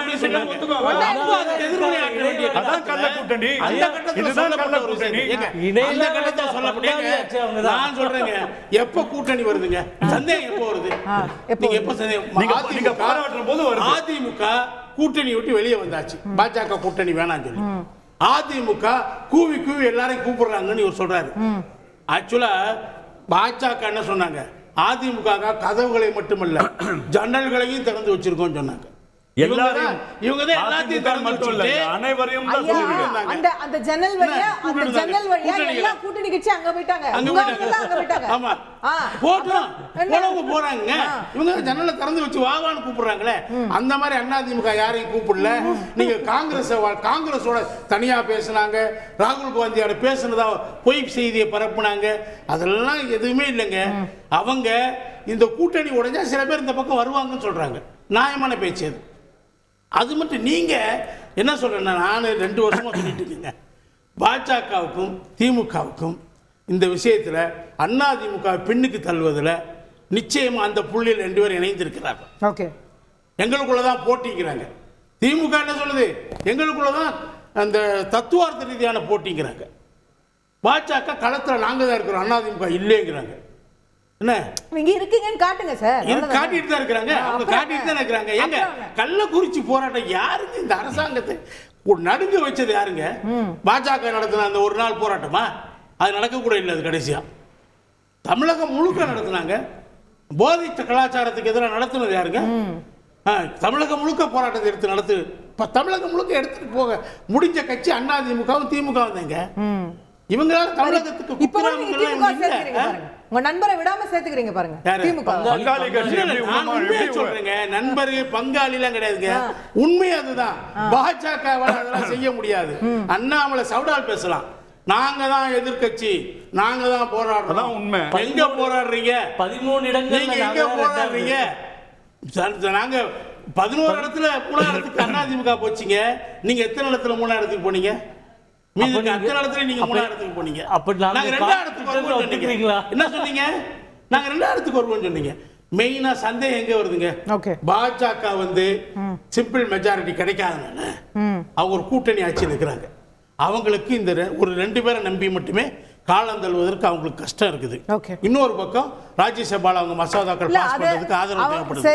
அவங்களுக்கு ஒரு தேவை ஏற்படுதுங்க சார். உங்க வாதத்தின்படி உங்களுக்கு தேவை இருக்குன்னு வெச்சுக்கோங்க. திமுக எதுக்கு அது திமுக என்ன தேவை இருக்குன்னா, திமுகக்கு என்ன தேவை இருக்குன்னா அதான் அவங்க தான் சொல்லணும். ஆனா நான் சொல்றேன், திமுக எப்பயுமே மத்திய அரசு ஆட்சியில் பங்கு பெறுவதில் அக்கறை உள்ள கட்சி.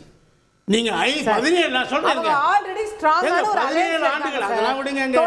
அதெல்லாம் உடைஞ்சு போச்சுங்க. அதெல்லாம் உடைஞ்சு போச்சுங்க. 2010 எங்க உடைஞ்சு போச்சு? இந்தியா கூட்டணிங்கற எங்க இந்தியா கூட்டணிங்கற அதெல்லாம் இந்த தேர்தல் முடிஞ்சப்பே அது போயிடுச்சு. என்ன சார் சொல்றீங்க? மம்தா என்ன சொல்றாங்க? எங்க மம்தா என்ன சொல்றாங்க? சார் நாடாளுமன்றத்துல எங்களை இந்தியா கூட்டணி நிக்கிற இடத்துல உட்கார தமிழ்நாட்டுல சொல்லுங்க, தனி இடம் கொடுங்கங்கறாங்க. தமிழ்நாட்டுல அது உடையுதுங்க. அங்கே உடையுது, விரிசல் ஏற்படும். அது உங்க விருப்பமா இருக்கலாம் சார். விருப்பம் இல்லங்க. எங்கயாவது யாராவது ஆபீஷியலா சொல்லிருக்காங்க. இவங்க என்ன சொல்றாங்க? கடந்த ஆண்டு என்ன சொன்னாங்க? நாங்க திமுக என்ன சொன்னாங்க? கவர்னர் கூப்பிடுற டீ பார்ட்டிக்கு நாங்க போக மாட்டோம். அரசும் புறக்கணித்தது, கட்சியும் புறக்கணித்தது. இந்த ஆண்டு என்ன செய்யறாங்க? இப்ப நீங்க புறக்கணிக்கிறது, அரசு கலந்து நீங்க போனீங்கல்ல டீ பார்ட்டிக்கு. அதுவே அப்பயும் போன இப்பயும் போனாங்க. அது அரசியல் நாகரிகமா? திமுக அதிமுக அப்பயும் போச்சு இப்பயும் போச்சு. அது அரசியல் நாகரிகம். நீங்க அப்ப போகல. அது அரசியல் நாகரிகம் தாங்க. ஆனா நீங்க அந்த நாகரிகத்தை கடந்த ஆண்டு கடைபிடிக்கல. நான் சொல்றதை புரிஞ்சுக்கோங்க. இந்த ஆண்டு மட்டும் போறீங்க. கவர்னர் மாறிட்டாரா? ஓகே, அவர் மாறல, நீங்க தான் மாறுறீங்க. இன்னொன்னு சொல்றேங்க, முக்கியமான விஷயம் இருங்க, முக்கியமான விஷயம் சொல்லுங்க. பாஜக செயற்குழு கூட்டத்துல, திருப்பூர்ல நடந்த கூட்டத்துல இந்த மாசம் ஆரம்பத்துல என்ன சொல்றாங்க? அமித்ஷா பிளான். என்ன பிளான்? திமுக அகற்றி விட்டு ஆட்சிக்கு வரணுங்கிற பிளான் கிடையாது. 2026 தேர்தலில் அதிமுக பின்னுக்கு தள்ளும். 3வது அமித்ஷா யாரு? அரசியல்ல ஒரு பெரிய சாணக்கியர் இந்தியாவில். அவர் வகுக்கிற திட்டம் என்ன இருக்கு? அண்ணாமலை சொன்ன திட்டங்க. அப்ப உங்களுக்கு என்ன? திமுக எதிரி இல்ல, முதல் இடத்துல அவங்க இருக்கட்டும். அதிமுக பின்னுக்கு தள்ளி திமுக ஆட்சி தொடர்வதற்கு நாங்க விரும்புறோம். 2 பேருக்கு அண்டர்ஸ்டாண்டிங் இது அங்கே ஆரம்பிச்சிச்சு. 3ல இருந்து 2 நீங்க உடனே என்ன பண்றீங்க? பல்டி அடிச்சு திமுக பல்டி அடிச்சு பாருங்க, டென்ஷன் ஆயிராரு பாருங்க. அவர் பேசும்போது நான் டென்ஷன் ஆகல. அவர் என்னென்னமோ சொன்னாரு. என்ன நீங்க அண்ணாமலை சொல்றாரு மற்ற கட்சிகளை பத்தி பேசுறதுக்கு ஒரு தகுதி இல்லைங்கிறாரு. இவர் என்ன பேசினாரு? இந்த எலெக்ஷன் முடிஞ்ச உடனே அதிமுக கட்சி கைக்கு போயிட்டு இவர் பேசலாமா? ஓகே, சூர்யா அவர் சொல்றதுல ஒரு பாயிண்ட் இருக்குல்ல, நீங்க அதிமுக இடத்தை பிடிக்கணும்ன்றதான் உங்க பிளானாவே இருக்கு. அப்ப அதிமுகவை பின்னுக்கு தள்ளுவதில் இல்ல அதிமுகவை பலவீனப்படுத்துறதுல நீங்களும் திமுகவும் கூட்டா இருக்கீங்க. அது அந்த பொலிட்டிக்கல் லாஜிக் கரெக்டா இருக்கு இல்லை? முதல்ல அவர் திருப்பூர் மீட்டிங்கில் பேசினா சொன்னார். நானும் அந்த மீட்டிங்ல இருந்து அந்த மாதிரிலாம் நாங்கள் எதுவும் பேசல, அது ஊடகத்தில் வந்த செய்தி. 2வது ஒரு கட்சி வந்து மறுக்கவே இல்லையே. அது எல்லாம் என்னமோ எழுதிட்டு இருக்காங்க, எல்லாம் மறுக்கிறதுன்னா அதுக்கு டைம் சரியா போயிடும். எப்படி நீங்க மறுக்காம இப்போ நாங்க வந்து ஓப்பனா டிக்ளேர் பண்ணிட்டோம், நாங்க வந்து தனியாக 3வது கூட்டணி அமைத்து போட்டியிடுகிறோம். இந்த தேர்தலில் 2வது இடம் வர வேண்டும் என்று முயற்சி செய்தோம், எங்களால் முடியவில்லை. இருந்தாலும் 13 இடங்களில் 2வது இடத்துக்கு வந்தோம், பாண்டிச்சேரி உட்பட. அப்போது நாங்கள் வந்து 2வது இடத்துக்கு ஏற்கனவே வந்துட்டு தானே நாங்கள், நீங்கள் இனிமேல் வரணும்னு சொல்கிறீங்க, நாங்கள் ஏற்கனவே 2வதாக தான் இருக்கோம் அப்படின்றது தான் எங்களுடைய கருத்து. எலெக்ஷன் முடிஞ்சு 3 மாசத்துல 2வது இடம் வந்துட்டீங்களா? அதான் சொல்கிறேன். எதனால் சொல்கிறேன்னா, இப்போ இவர் சொல்கிறாரு நீங்கள் போராட்டம் பண்ண முடியுமா? கள்ளக்குறிச்சி விவகாரத்தில் தமிழ்நாடு முழுக்க போராட்டம் பண்ண ஒரே கட்சி பிஜேபி மட்டும்தான். நீங்க வந்து அந்த அதிமுகவும் பண்ணாங்க. இவங்க வந்து இன்னைக்கு உங்களால பண்ண முடியாதுன்னு சொல்லக்கூடிய இவர்களால் தான் கன்னியாகுமரியில 4% ஓட்டு தான். நாங்க எங்க கூட்டணியில எந்த தொகுதியிலையும் 4% ஓட்டுலாம் வாங்கல. அதே மாதிரி ராமநாதபுரத்தில் 9% ஓட்டு, தூத்துக்குடியில 8% ஓட்டு. டவுன் சவுத்தில் அதிமுகன்ற ஒரு கட்சியே இப்போ இல்லாமல் போயிடுச்சு. அதுதான் உண்மை. நீங்கள் வந்து இன்னும் பழைய கணக்கு எம்ஜிஆர் அவர்கள் காலத்து எம்ஜிஆர் அவர்கள் புகைப்படத்தையும் ஜெயலலிதா அவர்கள் புகைப்படத்தையும் இவங்க பயன்படுத்தினதா சொல்கிறாங்க. ஆனால் ஓ பன்னீர்செல்வம், டிடிவி தினகரன் ஆகியோர் எங்கள் கூட்டணியில் இருக்காங்க. அவங்க வந்து அந்த தலைவர்களை பின்பற்றக்கூடியவர்கள். அதனால அந்த புகைப்படத்தை பயன்படுத்துகிறோம். மணிகண்டன் என்ன சொன்னார், வாஜ்பாய் அவர்களுக்கு ஸ்டாலின் அவர்கள் வந்து மரியாதை செலுத்துவாங்க. அவங்க கரவேஷ்டியே கட்ட முடியாது. நீங்க சொல்ற வாஜ்பாய் அவர்கள் வந்து அஸ்தி இங்க கொண்டு வந்திருந்தப்போ எங்க பிஜேபி ஆபீஸ் கமலாலயத்தில் இதே எடப்பாடி பழனிசாமி அவர்களும் இதே மு.க. ஸ்டாலின் அவர்களும் எங்கள் அலுவலகத்திற்கு வந்து எங்கள் முன்னாள் பிரதமருக்கு வந்து மரியாதை செலுத்தினார்கள். இப்போ நான் ஒரு கேள்விதான் கேட்கிறேன். இப்போ வந்து இந்த நாணய விழா அண்ணாமலை அவர்கள் கலந்துக்கிட்டதுனால எங்களுக்குள்ள ரகசிய கூட்டணின்னு சொல்றாங்க அவங்க. இப்போ அசம்பிளியில், அதாவது சட்டமன்றத்தில் கருணாநிதி அவர்களுடைய புகைப்படம் திறக்கப்பட்டது. அதற்கு அதிமுகவினர் பைகாட் ஒன்றும் பண்ணலையே. இது பைகாட் பண்ணாங்க, போய் உட்கார்ந்தாங்களே, பாய்காட் பண்ணாங்க. பிஜேபி தான் கலந்துக்கிட்டாங்க. ஓகே, ராம்நாத் கோவிந்த் வந்தாருன்னு நினைக்கிறேன் அந்த டைம். எனக்கு சரியா நாங்க வந்து திமுகவையோ இல்ல அதிமுகவையோ எந்த காலத்திலயும் பங்காளி அந்த மாதிரிலாம் சொன்னதே கிடையாது. அதிமுகவில் மூத்த அமைச்சர்களாக இருந்தவர்கள், எம்பிக்களா இருக்கக்கூடியவர்கள் ஓப்பன் ஸ்டேட்மெண்ட்டே என்ன சொல்றாங்கன்னா, ஒன்று நீங்க இல்லைன்னா நாங்க. நேரு அவர்களே சொன்னார் திமுகவில்.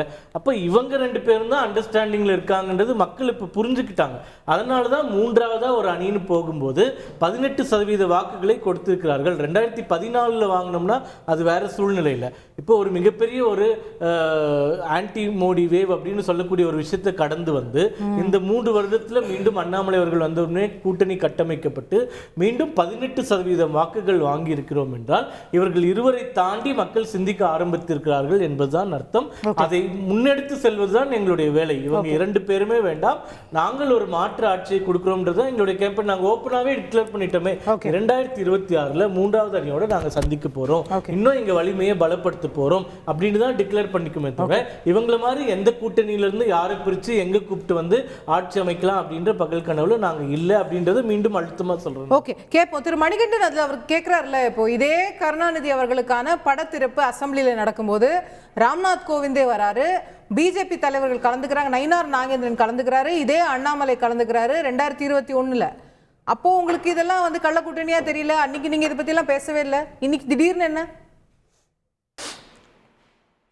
நான் முதல்ல என்னுடைய நிலைப்பாடை தெளிவுபடுத்திடுறேம்மா. இது கள்ள கூட்டணிங்கிற வார்த்தைக்கு நான் போகல. நான் சொல்ல போறது 2 பேத்துக்கும் சில பொலிட்டிக்கல் கம்பல்சன்ஸ் இருக்குது. இது அதோடைய முதல் படிதான். நேத்து 2 பேரும் கொஞ்சம் ஓவர் ஆக்டிங் பண்ணிக்கிட்டது. நீங்க வேணா அடுத்து பாருங்க. அதாவது இவங்க எந்த அளவுக்கு நெருங்குறாங்களோ உங்களுக்கு 21ல தெரியலையான்னு கேக்குறேன். நீங்க இன்னைக்கு பிஜேபியோட கூட்டணியில இருக்கும்போது கலைஞர் அவர்களுடைய படத்திறப்புக்கு பிஜேபி போறாங்க. அப்போ அதை எப்படி புரிஞ்சுக்கிறது?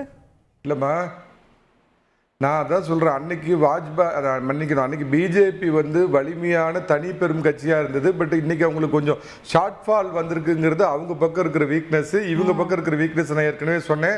ஸோ 2 பேர்த்துக்கும் சில பொலிட்டிக்கல் அட்ஜஸ்ட்மெண்ட் வேணுங்கிறதுனால நாம் இப்படி நெருங்குறோம்னா சிறுபான்மையினர் மக்கள்கிட்ட நமக்கு பாதிப்பு ஏற்படும் தெரிஞ்சும் திமுக தன்னை காப்பாற்றி கொள்வதற்காக இனி அடிக்கடி இந்த மாதிரி பண்ண போறாங்க. அது நிச்சயமா சிறுபான்மை மக்கள் உத்து கவனிச்சிட்டு இருக்காங்க. மற்றபடி கள்ள கூட்டணி ஒருவேளை திமுக நான் சொல்றேன் பதவிக்காக முஸ்லீம் லீக்கோட ஜனதா விமுக்தி பெருமனாவோட கூட இலங்கையில கூட்டணி வைப்பாங்க. பாஜக அந்த அளவுக்கு தரந்தாழ்ந்து போய் தங்களுடைய ஐடென்டிட்டி அவங்க அழிச்சுக்குவாங்க அப்படின்னு நான் நம்பலமா. அது ஒண்ணு. 2வதுமா, ஒரு கட்சிக்காரங்களுக்கு இந்த சித்தாந்த குழப்பம் வரக்கூடாது.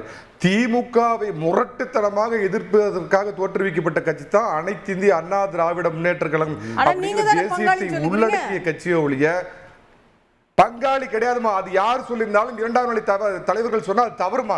திமுகவில் இருந்து துரோகத்தால் தூக்கி எறியப்பட்ட புரட்சி தலைவர் ஆரம்பிச்ச கட்சி தாமா அம்மா திருக்கோவளை தீய சக்தின்னு சொன்னாங்க.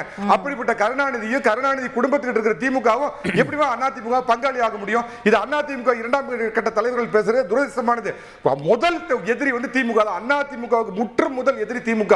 இந்த சித்தாந்த குழப்பம் வரதுனால தான் சில சரிவுகள் அதிமுக வந்துட்டு இருக்குது. தயவு செய்து அதிமுகவின் இரண்டாம் நிலை தலைவர்கள் முதல்ல புரிஞ்சுக்கணும். இது தேசியத்தை வலியுறுத்துற திராவிட கட்சி. அது பிராந்தியவாதமும் பிரிவினைவாதமும் பேசுற கட்சி. மத்தியில் இருக்கிற ஆளுங்கட்சியோட எப்பயும் சண்டை போடுற கட்சி இல்ல அதிமுக. அனுசரிச்சு மொரார்ஜி தேசாயோடையும் வாஜ்பாயோடையும் இந்திரா காந்தியோடையும் ராஜீவ் காந்தியோட அனுசரிச்சு போன கட்சி. அதே மாதிரி சில பொது விஷயங்கள் இருமொழி கொள்கை நீட் இந்த மாதிரி விஷயத்துல வேணும்னா ஒரே எண்ணம் இருக்கலாம் ஒழிய ரெண்டு பேரும் ஜென்ம எதிரிகள்ங்கிறத முதல்ல சொல்லிடுறோமா. அதே மாதிரி அவருக்கு வேணும்னா ஒரு காலத்துல என்ன இவர் சொன்னாருமா, புதுசா ஒரு உதாரணம் சொல்லுங்கன்னு நம்ம கார்த்திகேயனுக்கு பிடிச்ச புது உதாரணமே சொல்றேன். என்ஐஏ சட்டத்துக்கு இருந்த நரேந்திர மோடி அரசாங்கம் போன தடவை கொண்டாந்தப்ப திமுக ஆதரவு தெரிவிச்சாங்களா? அது என்ன நிலைப்பாடுங்க? உங்களுக்கு ரொம்ப லேட்டஸ்டா சொன்னா தானே பிடிக்கும். ஆமா, அவருக்கு வேண்டாம்னா பண்டாரம் பரதேசி ஆக்டோபஸ் பாரு, அப்புறம் வேணும்னா ரைட் மேன் இந்த ராங் பார்ட்டி அப்படிம்பாரு, வாஜ்பாயினுடைய 40 ஆண்டு கால நண்பர் அப்படிம்பாருமா. ஆர்எஸ்எஸ் வந்து நான் சொல்லலமா, அவங்க பாஷையில ஆர்எஸ்எஸ் ஒரு மதவாத அமைப்பு, தீவிரவாத அமைப்பு சொல்லிட்டு பதவி வேணுங்கிறதுக்காக ஆர்எஸ்எஸ் பாராட்டி அவங்க முரசொலியில கட்டுரை எழுதின திமுக பதவிக்காக எந்த லெவலுக்கு வேணாலும் போகும். பாஜகவோட துரதிஷ்டம் அதுக்கு சில அவங்களும் இப்ப ஆடுறாங்க. அண்ணாமலைக்கு சில பர்சனல் அஜெண்டா இருக்குது. அவர் வந்து நான் கேள்விப்பட்ட வரைக்கும் அவருக்கு பெரிய ஒரு பிம்பத்தை கட்டமைச்சார். நான் 2வது இடத்துக்கு வர போறேன் அப்படி இப்படின்லாம் சொன்ன உடனே இல்ல, அவங்களோட உண்மையான பலம் வந்து பாத்தீங்கன்னா 11 அல்ல. இந்த பிரபலமான நபர்கள் தாமரையில போட்டிட்டு கழிச்சிட்டு பாத்தீங்கன்னா 8%. அது நரேந்திர மோடி படையெடுப்பால் வந்தது. அதே சட்டமன்ற தேர்தல் அவங்க பாருங்க 5% வாக்கு தான் வாங்குவாங்க. சார் 2% இருந்தவங்களுக்கு 8% தானே உங்க லாஜிக் படியே? நான் இல்லன்னு மறுக்கலை. பாஜக வளர்ந்துருக்குதானா கலை மாதிரியோ மற்றவங்க மாதிரியோ இல்லைன்னு நான் ஒரே அடியா மறுத்து பேசுறவில்லை. நான் கொஞ்சம் பிராக்டிக்கலா பேசுறேன். வளர்ந்துருக்கிறாங்க. 8% நரேந்திர மோடிக்காக போடப்பட்ட வாக்கு, அவர் எடுத்த படையெடுப்புக்காக போடப்பட்ட வாக்கு, பிரதமருக்காக போடப்பட்ட வாக்கு. வருகின்ற இந்த சட்டமன்ற தேர்தலில் பாருங்க நிச்சயமா அந்த வாக்கு குறையும். அவங்க எடுத்த 11% பாத்தீங்கன்னா அந்த பிரபலமானவர்கள் வாங்கின தாமரையில வாங்கின வாக்கு கழிச்சிட்டு பாத்தீங்கன்னா அவங்களோட 8% அவங்களுக்கு இருக்குது. ஆனால் 5 குறையும். பாஜக இங்க ஒரு போர்ஸே கிடையாது. அவங்க எந்த அளவுக்கு பெரிய சத்தம் விட்டாலும் இங்க போட்டி என்பது 7.5 இல்லாத 4.5 ஆண்டு ஆட்சி கொடுத்த எடப்பாடி பழனிசாமி வேண்டுமா, திராவிட மாடல் ஆட்சி கொடுத்த ஸ்டாலின் வேண்டுமாங்கிறது தான் 2026 பேசும் பொருள். அண்ணாமலை நீ முதல்ல லண்டனுக்கு போயிட்டு வாமல இருக்குதான்னு பார்ப்போம் உன் தலை. ஓ காட், அதை பத்தி நீங்க கவலையே பட வேண்டாம். நல்லபடியா இருக்கும். நல்லபடியா 2026 தேர்தலையும் சந்திப்பார். ஓகே, நிறைவு பகுதியில் இருக்கோ திரு ஸ்ரீராம். இல்ல, இன்ஃபேக்ட் கலை முதல் அவர் ரவுண்ட்ல சொன்னாரு நீங்க தான் எங்க 2 பேரையும் ஒன்னா சேர்த்தீங்கன்ற வார்த்தை யூஸ் பண்ணாரு. இப்போ இவர் வந்து மாறி பேசுறாரு. ஸோ இதில் வந்து இந்த குழப்பன்றது அவங்க கிட்ட தான் இருக்கு. மணிகண்டன் அவர்கள் சொன்னாரு ஷார்ட் ஃபால் இருக்கு இப்போ, அதனால தான் பாஜக தேவைப்படுதுன்னாரு. ஆனால் நீங்கள் சொன்ன மாதிரி கலைஞர் அவருடைய ஃபோட்டோ திறக்கும்போது கம்ப்ளீட் மெஜாரிட்டி இருந்தபோது எதுக்கு வரணும்? அன்றைக்கி வந்திருக்க வேண்டாமே. அவருடைய லாஜிக் படி பார்த்தா அன்றைக்கே வந்தாங்க. யாராக இருந்தாலும் பொலிட்டிக்கல் இஷ்யூஸ் வேறு, இந்த மாதிரியான லீடர்ஸை செலிப்ரேட் பண்ணுறது வேறுன்றது தான் பாயிண்ட்டு. இந்த 2 கோடி தொண்டர்கள் இல்லாத கட்சி இன்னைக்கு ஏதாவது கூட்டணி வேண்டுமா என்று தேடிக்கொண்டிருக்காங்க. பாஜகவுக்கு அந்த நிலைமை இல்லை. அதனால யார்கிட்ட வேணாலும் போய் பழகுவாங்க. அதுதான் உண்மையான தேசிய கட்சி. அந்த நிலைப்பாடை புரிந்து கொள்ள வேண்டும் இந்த மாநில கட்சிகள். பழகுறதுல அடுத்த கோர்ஸ் எப்போ? அது காலம் பதில் சொல்லுங்க. அதுக்காக எதையுமே தீண்டத்தகாத கட்சி அல்ல பாஜக. சொன்னது கருணாநிதி, இன்னைக்கு அதிமுகவும் சொல்லி டாடி தான் எங்களை ஒன்னா சேர்ந்தது யார் பாஜக சொன்னாங்களா? சோ 2 கட்சியிலும் 2 சொல்லியிருக்காங்கன்றது நீங்க அவங்கள தான் கேட்கணும். நீங்க எல்லாத்துக்கும் தயாரா தான் இருக்கீங்க. எது எப்படி நடக்கும்ன்றது இங்க உட்கார்ந்து எப்படிமா டிசைட் பண்ண முடியும்? நீங்க அண்ணாமலை ஒரு பக்கம் 2 கட்சியும் கிடையாது. நிச்சயமா 2க்கும் தயாரா இருக்கணும். கேளுங்க. அதாவது இங்க செகண்ட் பொசிஷன் தான் இங்க பிஜேபி ஃபைட் பண்ண போதுன்னு யார் சொன்னா? எங்கேயுமே சொல்ல. நிச்சயமாக 2 பேரும் அவர் சொல்றாரு. அது அவருடைய கருத்து. எங்கயாவது பாஜக சொல்லியிருக்கா? இங்க ஆட்சியை பிடிக்கணும்னு தான் சொல்லியிருக்காங்க. 2020க்கு வெயிட் பண்ணி பாருங்க, நிறைய சர்ப்ரைஸ் இருக்கும். அமித்ஷா பிளான் எப்படிங்க வந்துச்சு வெளியில? எல்லா பத்திரிகையிலயும் வந்துச்சுங்க. நீங்க சொல்றீங்க நாங்க அந்த செயற்குழுவை கலந்துக்கறல. திரிபுரால 3% இருந்து ஆட்சியை பிடிச்சிருக்காங்க. அது கரெக்ட். திரிபுரால வெஸ்ட் பெங்கால் 2500% இன்கிரீஸ் ஆயிடுச்சு. தமிழ்நாட்டுல இன்கிரீஸ் ஆகும். எதுக்கு நம்ம 2வது பொசிஷனுக்கு பண்ணனும்? நீங்க அது மாதிரி ஃபர்ஸ்ட் பொசிஷனுக்கே வருங்க பாஜக. அதுல உங்களுக்கு தான் சொல்ல மாட்டீங்களே. நீங்க நீங்க பின்னாடி போறது உங்க பிரச்சனை. முதல்ல நீங்க முதல்ல 2 கோடி தொண்டர்களை தேடுங்க. நீங்க 2 கோடி தொண்டரை தேடினா தான் நீங்க 2வது பொசிஷன் இருக்க முடியும். இல்ல நீங்களா 3வது பொசிஷன் போயிட்டு அதுக்கு பாஜகவை பிளான் பண்ணா அதுக்கு என்ன பண்ண முடியும்? அதுக்கு என்னன்னா அதிமுக 3வது இடத்துக்கு போக வாய்ப்பே இல்லைங்க. கடந்த தேர்தலில் அவங்களுக்கு எதிரான பல்வேறு விஷயங்கள் இருந்த கட்டத்திலேயே அவங்க வந்து அந்த அட்வர்ஸ் கண்டிஷன்ஸில் கூட அவங்க 21% வாக்கு வாங்கியிருக்காங்க. அவங்க கிராமப்புற வாக்கு வங்கி அப்படியே இன்டாக்டாக இருந்திருக்குது. அவங்க பாஜகவோட பெரிய கட்சிகளோட கூட்டணி இருந்ததை விட அதிகமான பெர்சன்டேஜ் வாங்கியிருக்காங்க. அதனால் அவங்களுக்கு இது பின்னடைவுங்கிறத நான் ஒத்துக்கிறேன், இல்லைன்னு சொல்லலை. ஆனால் இந்த தேர்தல் அப்படி இருக்கும். சட்டமன்ற தேர்தல் வரும்போது அந்த பெர்செப்ஷன் மாறும், மக்களுடைய பெர்செப்ஷன் டோட்டலாக மாறும். ஓகே, அப்போ 5% அண்ணாமலை அதுவும் இல்லாமல் போயிடுவார். அதென்ன 5% தான் வாங்கியிருக்காங்க அவங்க. அது அவர் 8%ங்கிறாரு. அது நான் 5 தான் சொல்றேன். அவர் கொஞ்சம் பாஜக முன்னாடி இருந்தவர், பாஜகல கொஞ்சம் முன்னாடி இருந்தவர், அது கொஞ்சம் ஆதரவா ஒரு கரிசனத்தை காட்டுறாரு. நீங்க அது பதில் சொல்லுங்க. பர்சனலா கலர் பண்ண வேண்டாம். அதுல அவரை சொல்றேன், உண்மை அது. என் நண்பர் தானே அவரு. ஆனா நீ பர்டிகுலர் அவரே அப்படி சொன்னாரு கேட்கும், நான் சொல்ல வேண்டியிருக்குல்ல. அதுல வந்து அதிமுக இப்ப நம்ம என்ன சொல்றோம்னா, அதிமுக வெளியே வந்த பிறகு கள்ள உறவு இருக்குன்னு சொல்லிட்டே இருந்தாங்க. இத்தனை பேர் சொல்லும்போது நீங்களே கேட்டீங்க, அப்போ பாஜக கோவமே வரல. இப்போ கோவம் வருது, கள்ள உறவு இருக்குன்னு இப்போ சொன்னா கோவம் வருது. திமுக கோவம் தான் நியாயம். அது உங்களுக்கு எங்க வருது? திமுக மூளை இல்லைங்கிறாங்க, அரசியல் தெரியல, நாகரிகம் இல்லைன்னு சொல்றாரு. யாரு? அண்ணாமலை எடப்பாடியை பார்த்து. அண்ணாமலைக்கு அரசியல் தெளிவு, நாகரிகம், அந்த நாணம் இல்லாதனால தான் அவர் லண்டன் போறாரு படிச்சுட்டு வர்றதுக்கு. முன்னாடியே போயிருந்தாங்கன்னா நல்லா இருந்திருக்கும். தமிழ்நாட்டுல ஐடிவிக்கு வச்சு போட்டோ எல்லாம் இப்போதான் போய் இனிமே அதெல்லாம் கத்துக்கிற போறாரு. எடப்பாடிக்கு அரசியல் தெரிஞ்சுக்கிறதுக்கு அவர் வந்து அவர் லண்டனுக்கு போக வேண்டியதில்லை. அவர் கீழ்மட்டத்துல இருந்து வந்தவர், அவருக்கு அரசியல் தெரியும். நாங்க என்ன நினைக்கிறோம்னா, இந்த ஆணவம் தான் அதிமுகவுக்கு மிகப்பெரிய பிரச்சனை. இந்த லோக்சபா தேர்தலுக்கு முன்னாடி என்னென்ன ஒரு நிமிஷம் லோக்சபா தேர்தலுக்கு முன்னாடி என்னென்ன விஷயங்கள் சொன்னாங்க, எங்க திமுக அதிமுகவை தவிர யாரு பக்கமும் போக மாட்டோம். நான் மீண்டும் சொல்ற 13 இடங்கள்ல 3வது போனாங்க. 4% நான் கேட்கிறேன். எம்ஜிஆர் அவர்களோ ஜெயலலிதா அவர்களோ இருந்தப்போ 4% வாக்கு அதிமுக ஒரு தொகுதியில் வாங்கின வரலாறு நீங்க காமிங்க. அப்போ நான் என்ன சொல்ல வரேன்னா, ஓட்டிங் பேட்டர்னு, ஓட்டிங் டெமோகிராஃபி எல்லாம் மாறிடுச்சுங்க. இவங்க வந்து 80கள்லையும் 70கள்லையும் இருந்தாங்கன்னா இன்னும் மிகப்பெரிய தோல்வி அவங்க அடுத்த தேர்தலில் சந்திக்க வேண்டியது வரும். மக்கள் மாறிட்டாங்க, இளைஞர்கள் 1.5 கோடி பேர் இருக்காங்க. அவங்க கிட்ட கனெக்ட் பண்ற மாதிரி அரசியல் செய்பவர்களுக்கு தான் நாளைக்கு ஃபியூச்சரு. நீங்க வந்து பழைய காலத்துல அரசியல் பண்ணிட்டு நாங்க பெரிய கட்சிங்கன்னா மக்கள் உங்களுக்கு தகுந்த பாடத்தை புகழ்ந்து. திரு Karthikeyan final words. Thank you திரு கார்த்திகேயன். அடிப்படையில் பிரச்சனை என்னன்னா, ஸ்டாலின் அவர்கள் வந்து முதலமைச்சர் அவரே தெளிவாக சொல்லிட்டார், எங்களுக்கு வந்து யாரோடும் ரகசிய கூட்டணி வைக்க வேண்டிய தேவையில்லை அப்படின்ற வார்த்தையை அவரே வந்து வெளிப்படையாக சொல்லிட்டார். இப்போ பிரச்சனை வந்து அதிமுகவிற்கு இந்த கூட்டணி பாஜகவோடு தொடர்வது இனிமேல் புதுப்பிப்பதும் வந்து கரை சேராது என்ற எண்ணம் வந்து பாராளுமன்ற தேர்தலுக்கு முன்பே வந்துருச்சு. அதனால தான் உதறிவிட்டு வெளியில் வர்றாங்க. இன்றளவும் பாஜகவோடு வந்து அதிமுகவிற்கு ரகசிய கூட்டணி இருக்குது அப்படின்னு சொல்லக்கூடிய திரு எடப்பாடி பழனிசாமி அவர்கள் பாஜக மீதான விமர்சனத்தை மட்டும் வந்து கூர்த்திட்டுறது கிடையாது. நீங்க அவர் எந்த ரகசிய கூட்டணி வச்சிருக்காங்க திமுகன்னு சொல்றாங்களோ அவர்கள் பேசுற அளவுக்கு கூட நீங்கள் எதிர்க்கட்சியில் இருக்கக்கூடிய அதிமுக அந்த மாதிரி கடுமையான விமர்சனம் வைப்பதே கிடையாது. என்னன்னா 5 ஆண்டுகளாக முதல்வர்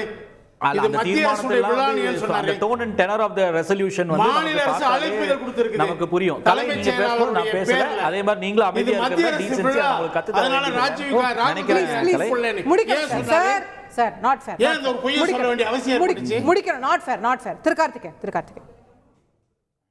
கொஞ்ச நேரம் அமைதியா இருங்க.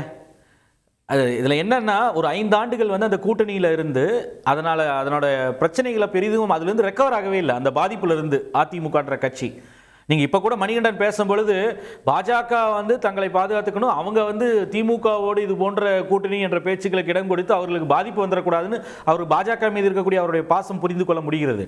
ஆனா இன்று இருக்கக்கூடிய நிலை என்னன்னா, பிரதான எதிர்க்கட்சி என்பது அதிமுக, அதன் மாற்று கருத்து இல்லை. ஆனால் பாஜகவுடைய எண்ணம் என்பது ஒவ்வொரு மாநிலத்திலும் அவர்கள் பிரதான எதிர்க்கட்சி அந்தஸ்துக்கு வந்துதான் அது அடுத்தபடியாக யார் வந்து போல் பொசிஷனுக்கு வர முடியும். பிரதான எதிர்க்கட்சி தானே அடுத்து ஆட்சி அமைக்க முடியும். அப்போ அந்த நிலைக்கு வரணுன்றதுக்காக அந்த முனைப்பை காமிச்சு தொடர்ந்து செயல்பட்டுட்டு வராங்க. அதுல ஒரு சிறிய ஒரு முன்னேற்றம் இருக்கு போல் பெர்சன்டேஜ்ல. ஆனால் இன்றளவும் கூட இந்த இரண்டு கட்சிகளுமே வேண்டாம் என்று சொல்லக்கூடிய நிலையில் தான் பாஜக இருக்கு. ஒரு பக்கம் எடப்பாடி காங்கிரஸ் வரணும், விசிகே வரணும், அதனால அதிமுகவிற்கும் பாஜகவிற்கும் திமுகவுக்கும் ரகசிய ஒப்பந்தம் இருக்கிறது, இல்ல உறவு இருக்கிறது, அந்த ஒரு அரசியல் உறவு இருக்கிறது அப்படின்ற அவர் சொல்றாரு. இன்னொரு பக்கம் எங்களுக்கு இவர்களோடு என்ன தேவை இருக்கிறது ரகசிய உறவு வைப்பதற்கு, நாங்கள் கேட்காததையே ராஜ்நாத் சிங் பேசுகிறார், அழைக்காமலே அவர் மெமோரியலுக்கு வர்றார் அப்படின்னு சொல்லும் பொழுது அப்ப இரண்டு பேருமே சமதூரத்தில் பாஜகவோடு அவர்கள் ஒரு கூட்டணி அளவிற்கு செல்வதற்கு தயாராக இல்லை என்றது அதில் நம்ம புரிஞ்சுக்க கூடியது.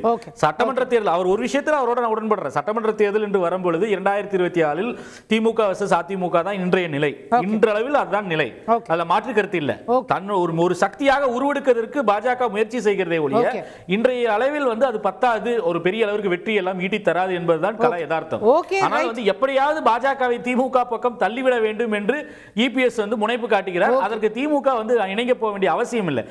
அரசுக்கு சில இணக்கமாக பயணிக்க வேண்டிய ஒன்றிய இணக்கமாக பயணிக்க வேண்டிய தேவை இருக்கு, அவ்வளவுதான். தேங்க்யூ. நிகழ்ச்சியின் தருணத்தில் நிறைவு செய்தாக வேண்டும். போக போக நமக்கு தெரிய வரும் 2026க்கு முன்னாடி இவங்க தான் சொல்ற மாதிரி களங்கள் காட்சிகள் மாறப்போதா இல்லை இப்போ இருக்கிறதே தொடர போதான்னு நிகழ்ச்சியில் கலந்து கொண்டு கருத்து தெரிவித்த அனைவருக்கும் நன்றி.